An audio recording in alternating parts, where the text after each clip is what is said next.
Et si quelques mots, quelques phrases toutes simples pouvaient vraiment transformer une relation, c'est un peu le sujet du jour. On va plonger dans le pouvoir souvent sous-estimé de certaines expressions clés dans le couple. On a regardé pas mal de recherches, d'articles, et tout semble pointer vers 4 types de phrases, qui seraient fondamentales pour que ça fonctionne bien, quoi. Pour la connexion, pour gérer les accords aussi. Oui, c'est ça. Et notre but, c'est pas juste de les lister.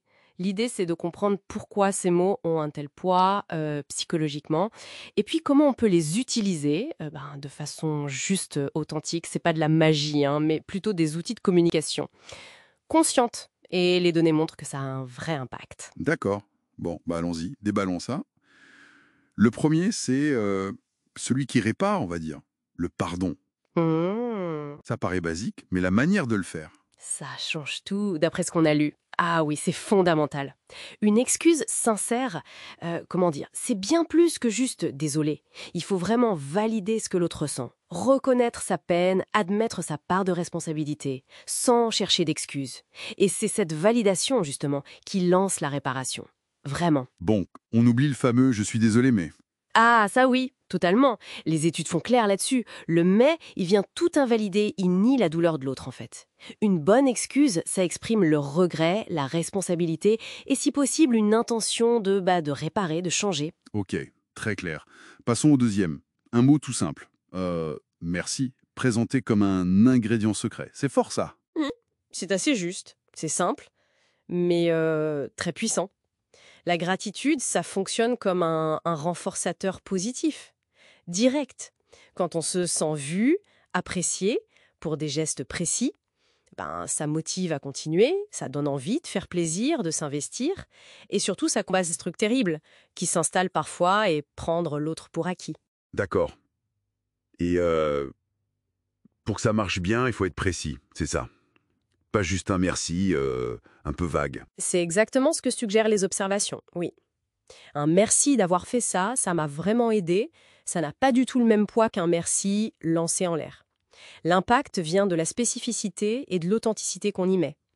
Évidemment, le sarcasme, même léger, c'est tout le contraire, c'est destructeur. Logique. Troisième pilier, l'amour et l'affirmation. Bon, le je t'aime, bien sûr. Mais aussi toutes ces phrases du type «je suis fier de toi», «j'admire comment tu as géré ça», «tu es important pour moi». On parle de ligne de vie, de la connexion. Oui, c'est une belle image, je trouve. Ces mots, ils nourrissent directement un besoin fondamental, se sentir aimé, valorisé, en sécurité, émotionnellement parlant. Et pour certaines personnes, vous savez, celles dont c'est le langage de l'amour principal, les mots d'affirmation, eh bien pour elles, c'est vital. Le manque de ces mots peut être vraiment vécu comme un manque d'amour, carrément. Hmm.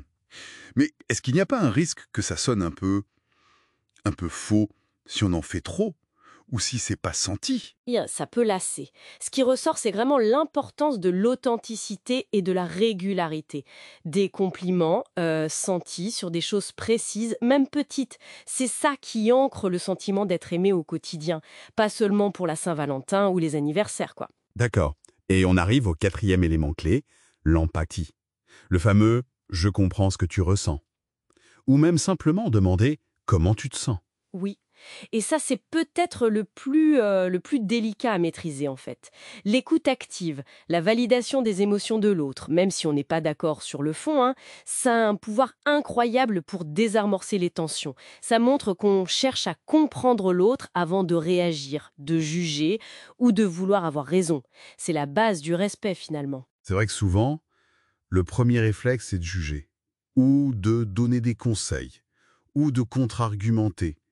Comment on fait concrètement pour pratiquer cette écoute empathie? Alors, la clé, d'après les stratégies décrites, c'est d'abord de se taire et d'écouter vraiment, sans préparer sa réponse dans sa tête. Ensuite, essayer de reformuler. Ok, si je comprends bien, tu te sens triste, en colère, frustré. À cause de ça. C'est bien ça? Ça montre qu'on essaye vraiment de se mettre à la place de l'autre.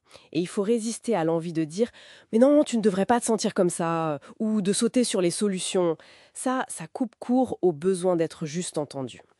Donc voilà, pour résumer un peu, le pardon sincère, le merci spécifique, l'affirmation authentique et l'empathie active. Ces 4 axes, ils sont puissants. Oui, mais à condition d'être utilisés de manière cohérente, sincère et alignée avec nos actions, bien sûr. Ce sont des outils, en fait, pour nourrir l'intimité, la confiance et pour traverser les difficultés. Oui, en somme, une relation, ça s'entretient. Activement. C'est pas juste un truc qui roule tout seul. Ces mots, c'est comme un investissement conscient. J'aime bien cette idée qu'on a trouvée dans les notes. Passer du «je t'aime» qui est un sentiment au «je choisis de t'aimer». C'est une action, un engagement qu'on renouvelle. Tout à fait. Et peut-être une petite pensée pour finir, si ces mots sont si importants, quelles pourraient être les phrases magiques silencieuses? Vous voyez, ces gestes, cette présence attentive, une action prévenante, tout ce non-dit qui, au quotidien, communique peut-être encore plus fort « je suis là pour toi, je te vois, je tiens à nous ». Voilà, matière à réflexion pour chacun.